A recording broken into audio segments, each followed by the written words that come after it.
Wattakhadha qaumu Musa min ba'dihi. Ittakhadha arti harfiahnya membuat atau menjadikan. Membuat. Ittakhadha qaumu Musa, kaum Musa yaitu Bani Israil yang ditinggal di bawah kaki Bukit Sinai itu membuat min ba'dihi sepeninggalan Musa bermunajat kepada Allah. Artinya setelah Musa pergi bermunajat kepada Allah, dari apa mereka buat? Min hullihim, dari perhiasan-perhiasan mereka. Nah ini agak cerita agak panjang.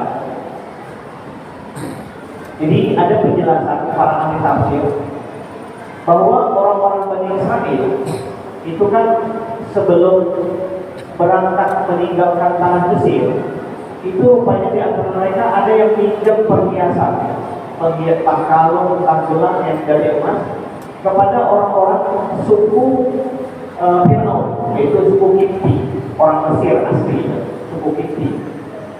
Jadi dipinjamlah itu, dipinjam biasalah, mungkin tetangga atau apa. Lalu kemudian ternyata sebagian orang-orang yang dipinjam kalung atau perhiasannya itu termasuk orang-orang yang kemudian ditenggelamkan bersama dengan Firaun. Nah akibatnya apa yang mereka pinjam nggak tahu lagi mau dikembalikan kemana. Barangnya udah dipinjam, mau kembalikan tuannya udah mati.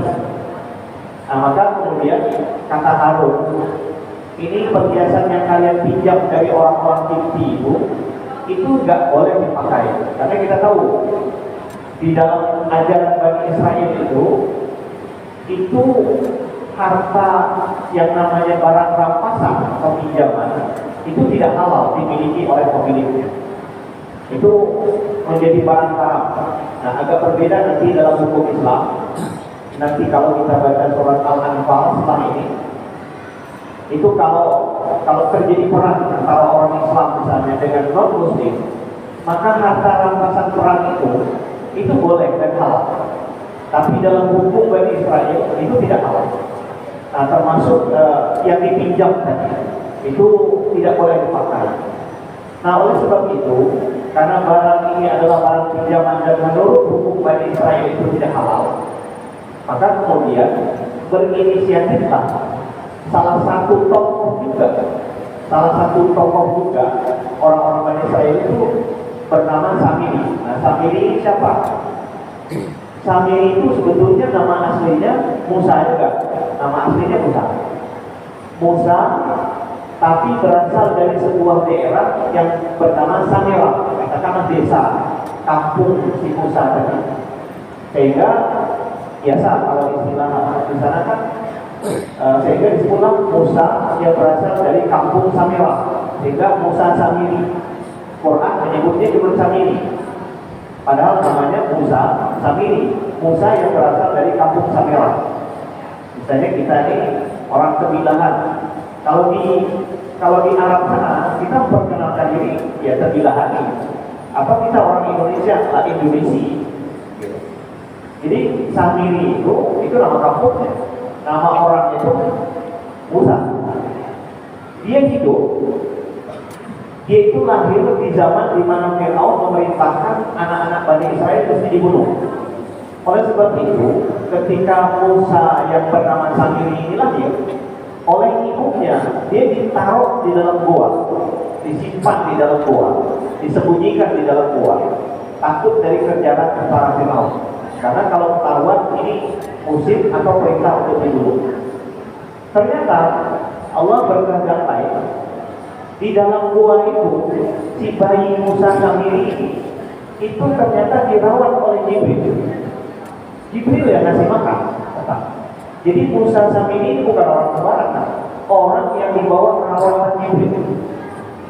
Dibawa perawatan Jibril. Jadi Jibril yang memelihara, sehingga selamat nanti. Akhirnya besar dan dia menjadi pengikut Nabi Musa. Cuman ada yang menarik, karena dia dekat dengan Jibril. Ketika orang-orang Bani Israel itu atau Musa, Firaun dan pengikutnya itu sedang berada di laut yang terbelah untuk mengejar Bani Israel, rupanya dari belakang Dari belakang itu ada Jibril berkuda yang tahu itu dan nampak itu cuma Musa Samiri itu, karena dia memang akrab dengan Jibril. Rupanya Jibril berkuda menyusuri atau menyusul orang-orang Fir'aun sehingga dia mendahului dengan kuda. Dan Samiri melihat setiap kali telapak kuda Jibril itu menjejak ke tanah, maka tanah yang dijejak oleh bekas telapak kuda Jibril itu tumbuh subur. Jadi tumbuh reruntuhan subur. Pokoknya setiap kali di mana kuda Jibril itu menapak, maka tempat bekas tapakannya itu akan menjadi daerah yang subur. Maka kemudian si Samiri berinisiatif diambilnya tanah atau pasir di mana tempat berjejaknya telapak kuda Jibril itu diambil sebentar. Lalu kemudian ketika dia melebur emas dari orang-orang Bani Israel itu, maka kemudian leburan emasnya itu dia lemparkan ke dalam dengan pasir itu ke dalam leburan emas. Maka setelah selesai, maka leburan emas yang sudah dibentuk menjadi anak sapi itu, menurut riwayat yang diberikan oleh para ahli tafsir, maka patung anak sapi tadi seolah-olah hidup. Ada sebagian ulama tafsir menyebut bahwa dia tumbuh berdaging dan berjalan. Nah, karena menjadi sesuatu yang istimewa, disinilah kemudian Musa Samiri tadi bilang, inilah Tuhan yang sedang ditunggu oleh Musa ini. Nah, kalimat inilah yang menyesatkan Bani Israel. Bani Israel percaya karena dia juga termasuk tokoh dan orang tahu bahwa dia dirawat oleh Jibril. Harun tidak berdaya untuk menegur itu. Nanti kita lihat bagaimana karakter Harun ini. Padahal Harun ditugaskan oleh Nabi Musa untuk menjadi pemimpin dan mengawasi kaumnya. Sejak awal kan ayat-ayat yang lalu kita sudah sampaikan, Musa sebelum berangkat sudah bilang dengan Harun, jaga betul-betul, urus betul-betul kaum itu. Enggak tahunya baru 40 hari peninggalan Musa udah sesat kaumnya. Yang menyesatkan itu adalah perbuatan Samiri tadi. Nah, itu yang dijelaskan di dalam kitab tafsir ini. Jadi itu kenapa ayat menyebut anak sapi itu dibuat min hulliyin, dari perhiasan-perhiasan mereka yang dikumpul, yang dipinjam dari orang-orang Bani Israel. Nah, yang mereka buat itu adalah menjadi ijlan, menjadi anak sapi. Ijlan jasadan, yang berjasad, yang bertubuh. Jadi betul-betul punya tubuh, kata sebagian ahli tafsir, dan punya darah dan daging, sehingga dia bisa bersuara seperti suara sapi. Jadi ijlan jasadan, anak sapi yang bertubuh, lahu kuat, yang dia punya suara seperti suara anak sapi. Dan inilah yang kemudian tadi didakwakan oleh Samiri agar disembah oleh kaumnya dan dianggap itulah sebagai Tuhan yang sedang ditemui oleh Musa di Bukit Tur Sina. Nah, tapi Allah menjelaskan bahwa praktek itu salah. Allah menjelaskan, alam yarau, tidakkah orang-orang Bani Israel itu sadar, tidakkah orang-orang Bani Israel itu melihat annahu, bahwa anak sapi yang sekarang mereka sembah itu la yukallimuhum, tidak bisa berbicara kepada mereka. Nah, ini penting ayat ini. Kalimat la yukallimuhum itu, ini Allah sedang membantah bahwa menjadikan anak sapi itu sebagai Tuhan itu salah. Kenapa? Karena anak sapi tidak memiliki sifat ketuhanan padanya. Apa salah satu yang paling mendasar? Dia tidak mampu berbicara. Makanya kalau kita belajar tauhid, salah satu sifat Allah itu adalah kalam. Kalam itu sifat yang wajib bagi Tuhan. Nah, jadi Allah jelaskan itu kok orang Bani Israel itu nggak mikir ya, walaupun itu nampak istimewa kejadiannya, tapi yang jelas anak sapi tetap anak sapi dan dia tidak bisa bicara dalam artian memberi petunjuk mana yang benar dan mana yang salah. Maka artinya nggak layak anak sapi itu dijadikan Tuhan. Bahasa Qurannya singkat memang, la yukallimuhum. Anak sapi itu tidak bisa berbicara kepada mereka. Artinya dia tidak memiliki sifat sebagai Tuhan. Maka nggak boleh seharusnya disembah. Ada yang kedua juga, tidak pantasnya anak sapi itu dijadikan Tuhan. Wala yahdihim sabila. Anak sapi itu tidak bisa mereka memberi petunjuk kepada orang-orang Bani Israel mana jalan hidayah di mana.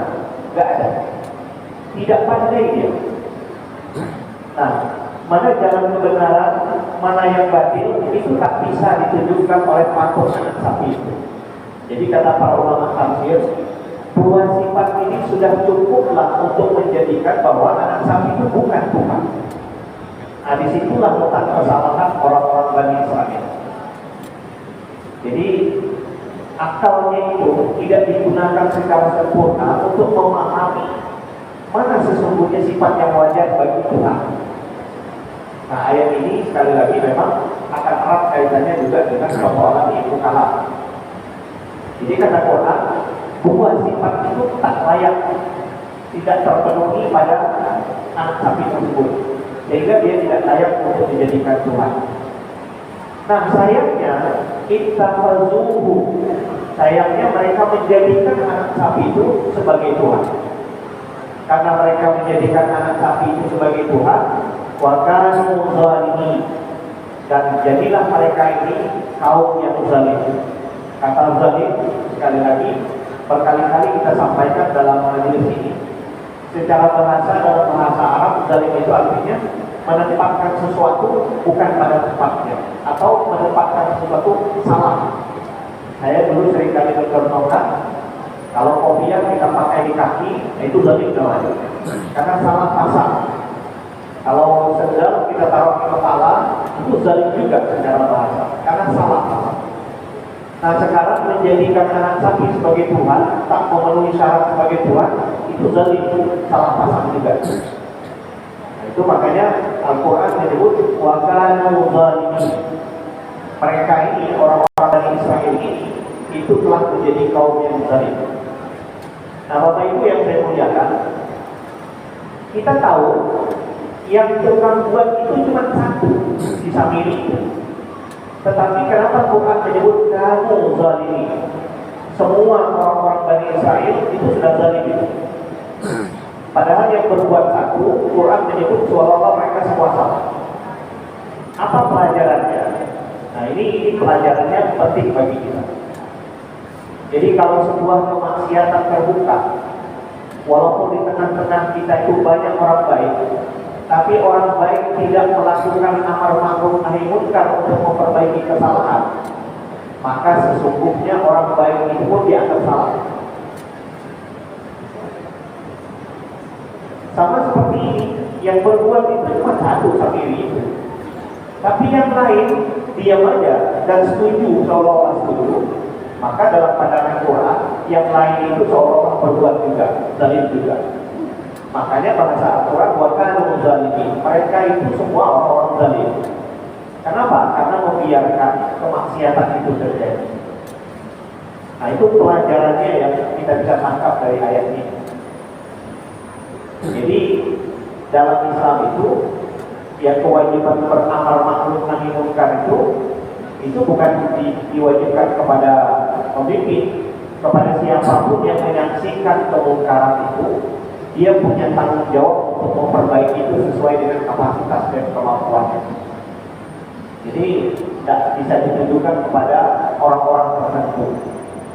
Nah, kalau sampai terjadi pembiaran, maka semua kita, walaupun di situ banyak orang baik, maka orang baik itu tetap dinyatakan salah.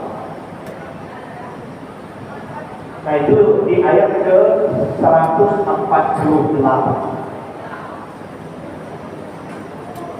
Lalu kemudian Jadi kalau kita singkat cerita, setelah kejadian ini datanglah Nabi Musa. Datanglah Nabi Musa. Maunya di ayat yang setelah ini itu susunannya kata para ulama mestinya walama raja Musa. Tapi ternyata didahului disisipi dengan kalimat ayat ke-149 ini. Walau masuk kita fi aidihim. Jadi kalau kita dulu kan setelah terjadi kesesatan selama 10 hari itu, berarti pas di hari ke-40 datanglah Musa. Musa begitu datang, tentu marah-marah dia. Marah-marah Musa dengan segala kesalahannya. Lalu kemudian dia nasihati kaumnya dan kaumnya pun menyesali kesalahan ini. Dan sehingga digambarkan oleh ayat ini, walamma sukita fi aidihim, ketika mereka telah menyadari kesalahan mereka. Nah, Bapak Ibu yang saya muliakan, ini kalau yang lihat Quran tapi mungkin sedikit paham bahasa Arab, terjemahannya pasti tidak sama dengan terjemahan kebahasaannya. Kalau saya bantu dengan terjemahan bahasa Arabnya begini bahasanya, walamma sukita fi aidihim, dan ketika sukita itu telah jatuh ke dalam tangan-tangan mereka. Itu kalau terjemahannya yang pakai bahasa Arab biasanya. Tapi maksudnya bukan begitu. Ini sebuah ungkapan. Sebuah ungkapan itu, kata sukita fi aidihim itu dalam bahasa Arab ini sebuah peribahasa untuk menunjukkan bahwa orang itu menyesal. Kalau kita itu, kalau misalnya merasa bersalah, itu mungkin ungkapannya orang itu nekuk muka ya. Itu bersalah. Nah, kalau bahasa Arab tidak, sukita fi aidihim. Jadi orang itu ketika telah menyadari bahwa dia salah, ungkapan bahasanya sukita fi aidihim. Sama dengan kita mungkin. Kita menyebut di mana kita dilahirkan di Indonesia ini tanah airku, tanah tumpah darahku. Jadi kenapa disebut tanah tumpah darahku? Karena begitu kita lahir, darah kita itu yang menyertai kelahiran kita itu tumpah ke bumi. Maka Indonesia ini kita sebut tanah tumpah darahku. Tapi orang Arab, dia tidak menyebut tanah tumpah darahnya. Arab itu bahasa Arabnya maskata raksi, tempat jatuhnya kepalaku.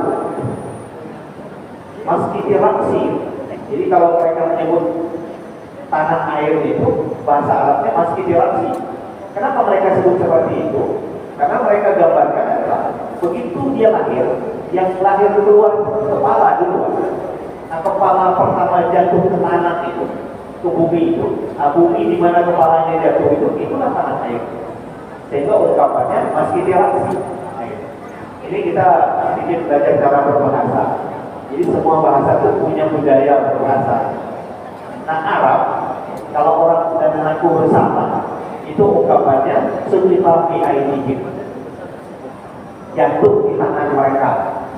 Nah, itu semacam peribahasa. Tapi terjemahannya adalah menyesal, semenyesalnya, karena memang sudah salah. Walamma sukita fi aidihim, ketika orang Bani Israel itu telah menyadari kesalahan mereka, wara'au annahum qad dhallu, dan mereka telah melihat bahwa diri mereka itu sungguh telah tersesat, lalu kemudian mereka berdoa kepada Allah, memohon pengampunan Allah. Lalu mereka berkata, la illam yarhamna rabbuna, jika Tuhan kami tidak mengasihi kami, artinya kalau bukan karena pengampunan Allah, dosa-dosa kami ini kalau tidak diampuni oleh Allah, tidak dikasihi oleh Allah, dan jika tidak diampuni oleh Allah untuk kami, lanakunanna minal khasirin, pastilah kami ini akan termasuk menjadi orang-orang yang merugi. Itu doa mereka setelah mereka menyadari bahwa mereka salah. Nah, itu yang dilakukan oleh orang Bani Israel. Maunya kata para ulama, kalau diurut ceritanya, penyesalan ini nanti mestinya di ayat setelah ini.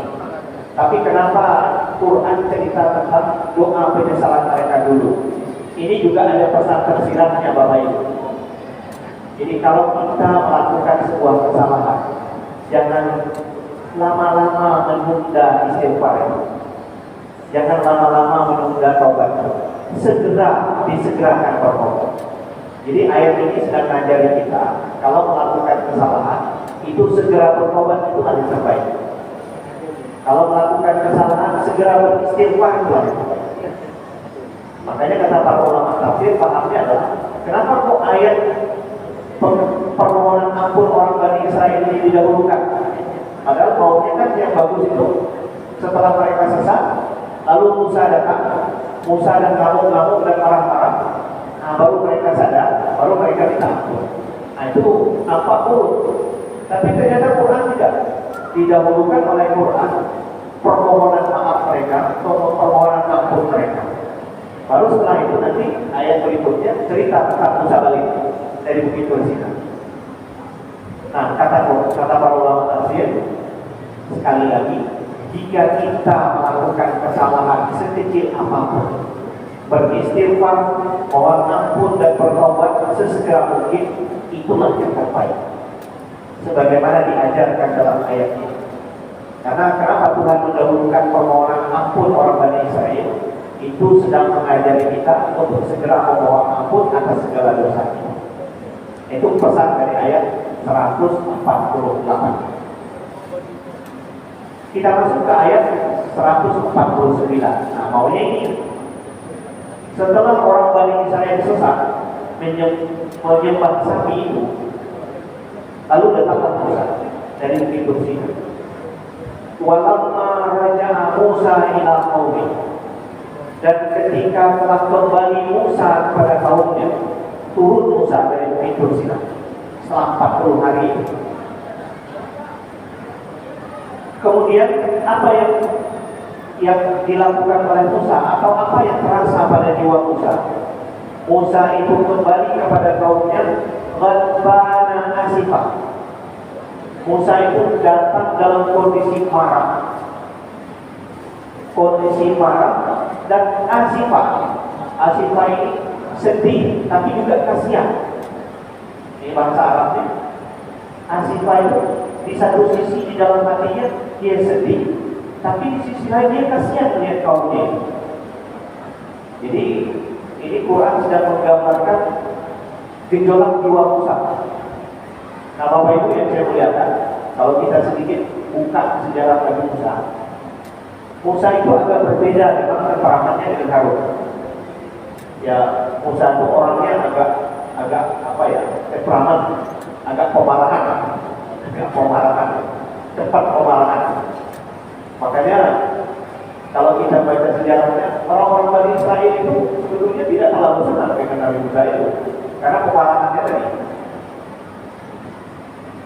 Lalu yang kedua, saudaranya yang lebih tua, Harun. Harun ini orangnya lembut. Nabi Harun ini lembut. Orang Bani Israel itu sebetulnya lebih senang dengan Nabi Harun. Cuma kadang-kadang lembutnya orang Nabi Harun itu dianggap lemah oleh orang Bani Israel. Sehingga kalau kita nggak dihirami penjelasan nasihat Nabi Musa tak didengar. Jadi nampaknya orang Bani Israel itu perlu agak keras gitu. Memang setakaran Musa itu yang baru dengar. Nah makanya Musa ketika pulang dari Bukit Tursina melihat umatnya sudah sesat, Musa itu datang dalam kondisi sangat marah. Kemudian asifah, sedih, tapi juga kasihan. Sedih dia memikirkan umatnya, tapi kasihan melihat umatnya sudah sesat. Marah, bercampur sedih, bercampur kasihan. Inilah kondisi jiwa Musa. Begitu melihat keadaan kaumnya. Nah kemudian setelah pulang, ketemulah dia dengan Harun. Apa dibilang Musa kepada Harun dan kemudian orang-orang yang ditugaskan untuk menjaga Bani Israel itu? Ini kata Musa. Musa berkata, "Bi'sama khalaqtumuni min ba'di." Kalau saya terjemahkan agak bebas, itu buruk sekali kerja kalian. Menjadi wakil saya kok gitu. Kan dulu sebelum berangkat saya sudah pesan, jaga umat itu betul-betul. Kenapa kok sepeninggal saya kok umat jadi sesat? Kok jelek sekali kerja kalian? Tak betul sekali kerja kalian. Itu kalau kita sedangkan begitu jeleknya. Itu udah marah besar untuk saya. Itu Harun, saudaranya, kakaknya, dan tokoh-tokoh Bani Israel itu dimarahi oleh Musa seperti itu. Jadi cuma bahasa Qurannya, sama salam tumuni di pagi.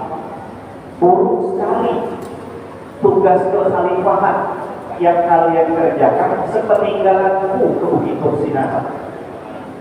Jadi kalau kita mengatakan, kok ini ya, saya tugaskan kamu untuk menjaga umat baik-baik, kok kenapa sampai sesat?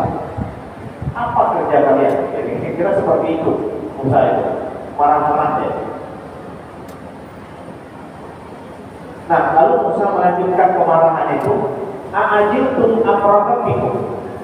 Apakah kalian ingin mensegerakan perintah Tuhan kalian? Nah, ini, apakah kalian ingin mensegerakan perintah Tuhan kalian?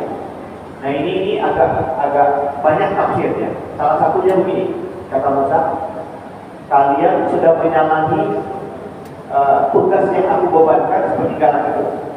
Karena kalian menyebabkan umat ini sesat, saya ini kalian ingin segera azab Tuhan itu turun ya. Kira-kira gitu. Kalau umat sesat, azab Tuhan itu segera turun. Kayaknya itu yang kalian tunggu. Apakah kalian menginginkan azab Tuhan ini segera turun?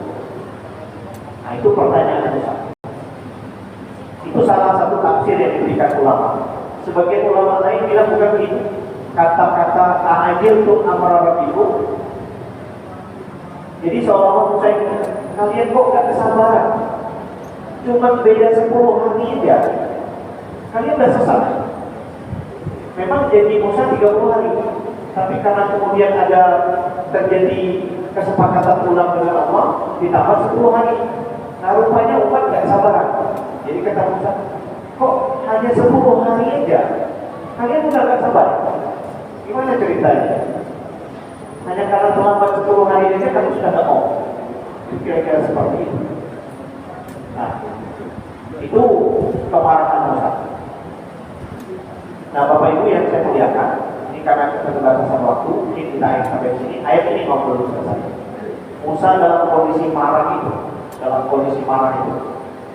kan Musa pulang tuh sambil bawa kitab Taurat itu. Itu biasa orang kalau kondisi marah itu gak terkontrol lagi. Kitab langsung dilempar, dia tangkap Nabi Harun itu, dia pegang rambut dan jenggot itu ditarik sambil marah. Itu saking emosinya Musa. Nanti kita lihat bagaimana kemudian Musa berbuat seperti itu. Itu lembaran-lembaran Taurat itu sampai pecah. Karena tidak terkontrol dia, orang emosi apalagi kaget, apa yang terpegang kadang-kadang bisa dilepas. Nah, ayat yang selanjutnya itu akan menggambarkan seperti itu. Bagaimana Musa dalam kondisi sangat marah itu, dia melemparkan laut yang lembaran-lembaran kitab Taurat yang dia bawa dari Bukit Sinai, sehingga berserakan. Dan ini menimbulkan problem. Lalu kemudian sebagai ulama tafsir, itu sebabnya kemudian kitab Taurat itu tidak lagi utuh karena pecah itu. Jadi hanya beberapa topik saja yang masih utuh, sisanya kemudian hilang. Hanya ada bagian-bagian yang bisa terselamatkan. Ini salah satu akal kemudian di agama Yahudi menyebabkan ajaran mereka menjadi tidak utuh lagi. Karena sebagai ulama tafsir seperti itu penjelasannya. Nah, Bapak Ibu yang saya muliakan, mungkin kita sampai di sini dulu. Insyaallah akan kita lanjutkan di kesempatan lain. Mohon maaf atas segala kekurangan dan kehilafan. Billahi taufiq wal hidayah. Assalamualaikum warahmatullahi wabarakatuh. A'udzubillahi minasyaitonir rajim. Bismillahirrahmanirrahim. Alhamdulillahirabbil alamin wassalatu wassalamu ala asyrofil anbiya'i wal mursalin sayyidina Maulana Muhammadin wa ala alihi wa sahbihi ajma'in. Allahumma anfa'na bima 'allamtana wa 'allimna ma yanfa'una wa zidna ilman nafi'an wa hidayatan wa tawfiqa.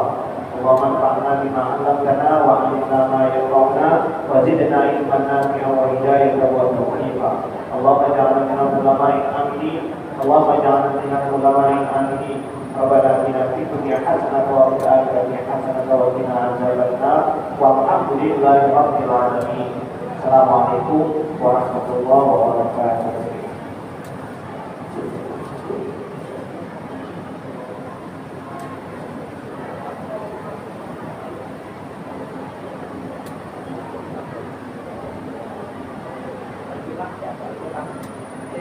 Dia bilang